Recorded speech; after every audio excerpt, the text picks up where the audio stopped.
This is Charlie Parsons for the Stomping Ground, powered by Wow Hydrate and available on DAZN.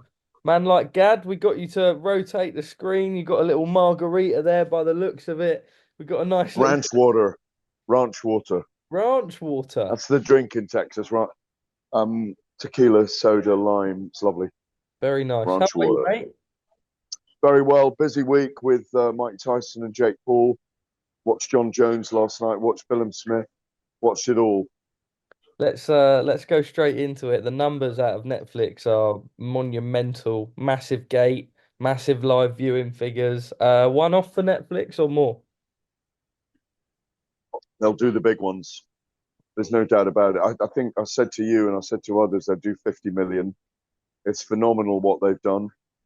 It's quite extraordinary, really. And there's a lot of fallout and aftermath in the aftermath, but a very, very successful event, even though obviously the fallout is about the age of Mike Tyson and the fact that the body isn't doing what the mind wants it to do anymore. But it just proves that if you promote something in the right way, it's marketing genius, and that's what Jake and Logan Paul and Most Valuable Promotions have done.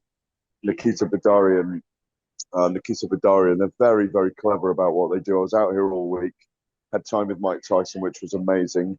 It was a How monumental was he? moment. He seemed in his interviews, he seemed a little bit like, like the mindset of the old Mike was there. I mean, obviously that didn't happen in the ring though. No, because his body couldn't respond to what he wanted, his mind wanted him to do in the end. He was dangerous for that first round. But I think he did well at his age to hang in there against a big, young, strong neophyte boxer.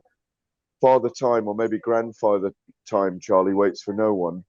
Um, it was lovely to be around Mike. I had a few lovely moments with him. I had a great moment when I asked him about, is he bringing the darkness again? And he said, no, I'm bringing the devil himself.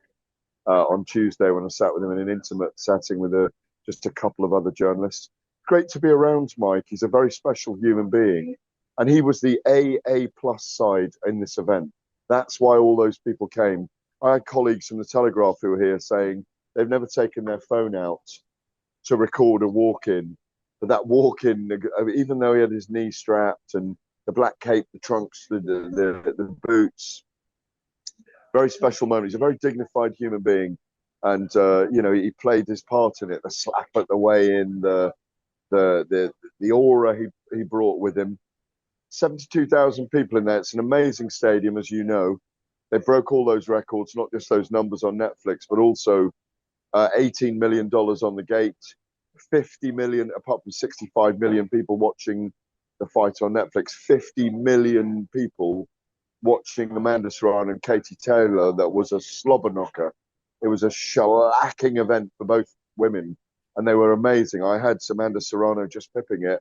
Didn't agree with the judges. I thought Amanda won by a round or maybe even two, but it was a very, very close fight. But I'm delighted for Katie Taylor as well.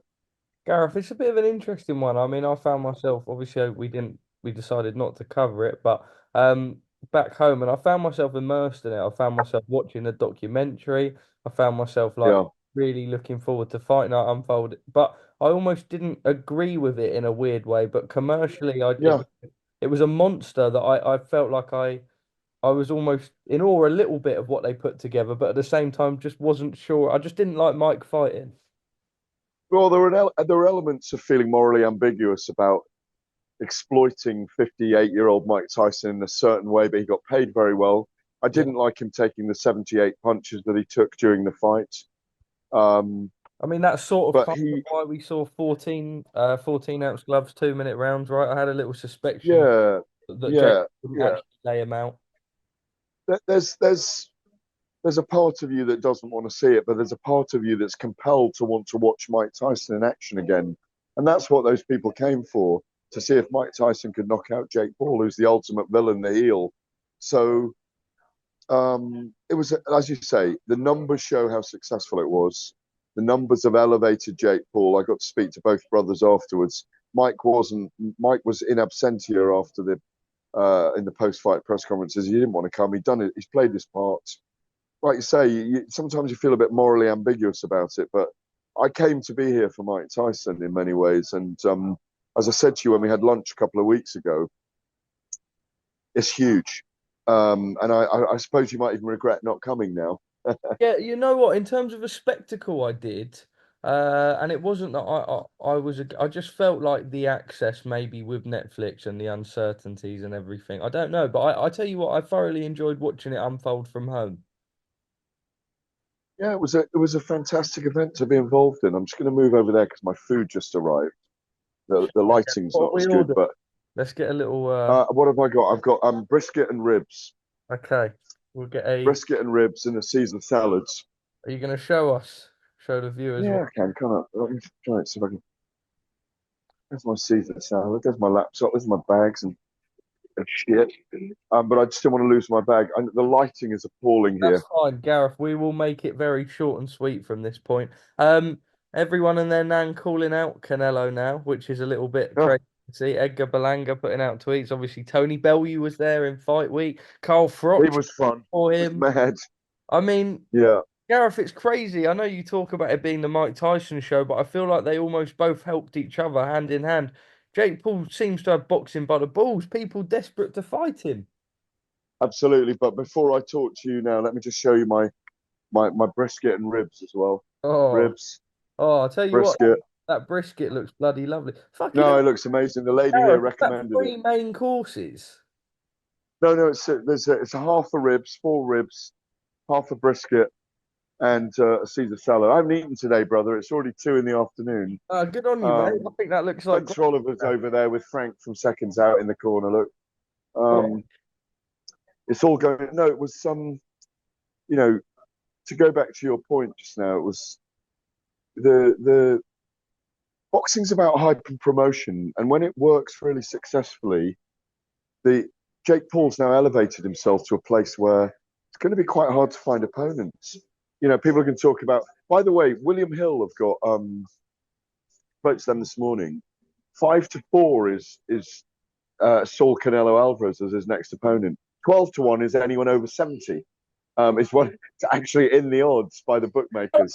Um, I know it's funny, isn't it? But I think Jake Paul is probably going to do a gimme next, but Conor McGregor in a boxing match. imagine, yeah. Imagine how that he's going to fight him. I'm telling you, he will fight Conor McGregor.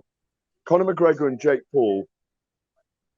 Mike Tyson is an A plus plus. Heard Dana White saying this. He's so spot on. Um, when you got Mike Tyson involved, it involves people going back 30 years, three generations of people. But Conor McGregor would bring massive eyeballs to a fight against Jake Paul. I think it'd be really good as well as an event. Carl Froch, they keep going back and forth. What do you make of that? Do you think? No, no, no, he's not big enough. Different levels completely. Carl is a big voice in boxing right now and is an amazing world champion, but promotionally, not on the same level as a Conor McGregor. It's completely different animals. Completely different. You mean Froch against McGregor or No, Froch Froch against Jake against Paul? Jake Paul. No, I don't see it. I don't see Tony Bellew against Jake Paul. They're not big enough. They're Yeah. not at the same level promotionally as a Conor McGregor because Jake Paul has set a benchmark in terms of size of events now that is completely different. Tony Bellew's put him himself in the picture a little bit by coming out here. Jake Paul would have Um, Tony Bellew though, would he? Jake Paul won't fight Tony Bellew. Not a chance. I don't think so. I don't. Tony's long retired now as well, remember. But Yeah, the but you point is, what people are going to live. tune in for now, Charlie, what people are going to tune in for is people coming to knock out Jake Paul. That's what it's all Yeah, about yeah, now. yeah, and I Um, find myself a little bit immersed in it, to be honest. yeah, no, it's fun. It's a fun milieu. The boxing purists won't like it, but it's fun. You might even get John Jones if you want to talk about how good he was on Saturday night. I watched it from Stockyards. We were out with the Cowboys and Cowgirls. I went to the Rodeo last night, Shout out. the Coliseum Rodeo in Stockyard. It's amazing. 1896 that's been going for. And for the Cowboys and Cowgirls, we went to the equivalent of York Hall, Bethnal Green last night for the Cowboys. Oh, sick. Rip roaring atmosphere. It was amazing. It was sick, brother. It was sick. Man like Stockyard. Man Man like like Stockyard. Stockyard. You can't say man like when it's a place. Oh, I didn't realise that. Sorry. No, no, you're good. You're I, good. I, I'm not. I'm not familiar with with your urban dictionary language. We'll teach you. Right, I want to be quick, but there's a few things I want to rattle off. I want to let the Come man on. get to his brisket and ribs.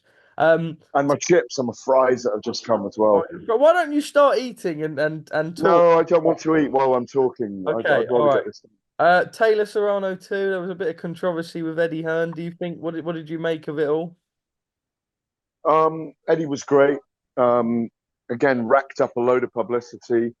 The lawsuit is ongoing, the 100 million lawsuit. So there was a bit of antagonism there. If people don't know the lawsuit between Jake Paul and Eddie Hearn. Eddie Hearn suing Jake Paul for comments that Eddie had bent referees, bent judges at the first fight.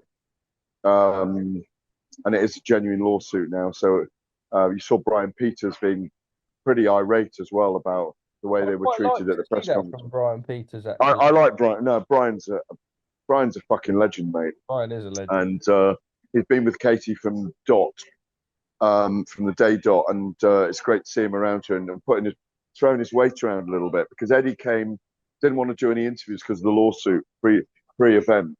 Yeah. Got a little interview with him afterwards, but yeah, it was interesting. Amanda Serrano complained about the use of Katie's head. You know, Katie's a very rough fighter when she gets involved in these kind of fights, and as I say, I had Serrano winning it, but I'm not the judge. That's how I saw it. She just pipped it. It was a very close fight. I think Katie Taylor fights Alicia Baumgardner next. That's what I'd like to see. That's a good one for me. Tommy Fury versus Darren Yeah, Till. yeah, fun again. A lot of fun.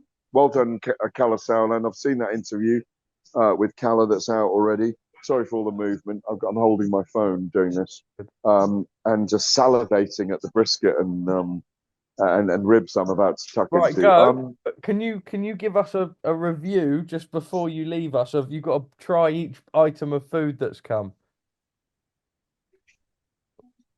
Let's end the interview like that. What's the chip saying?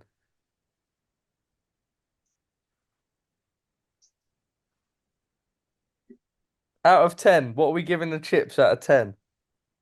7. Okay, 7. That's not bad. Not a bad start.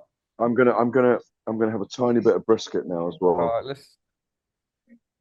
Oh my Oh, god. that looked tender, Gareth. That looked tender.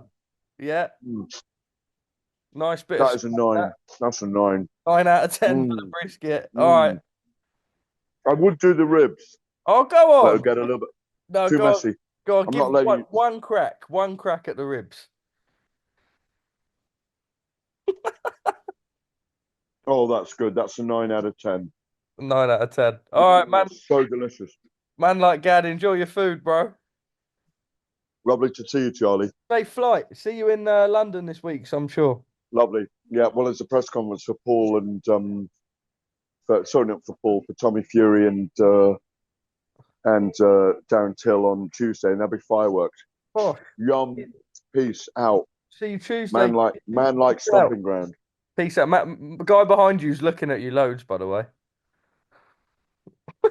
Which guy behind me? This guy right there behind you. Lovely food, brother. Oh yeah. Gareth, you're a legend. See you later, mate. See you later, bro.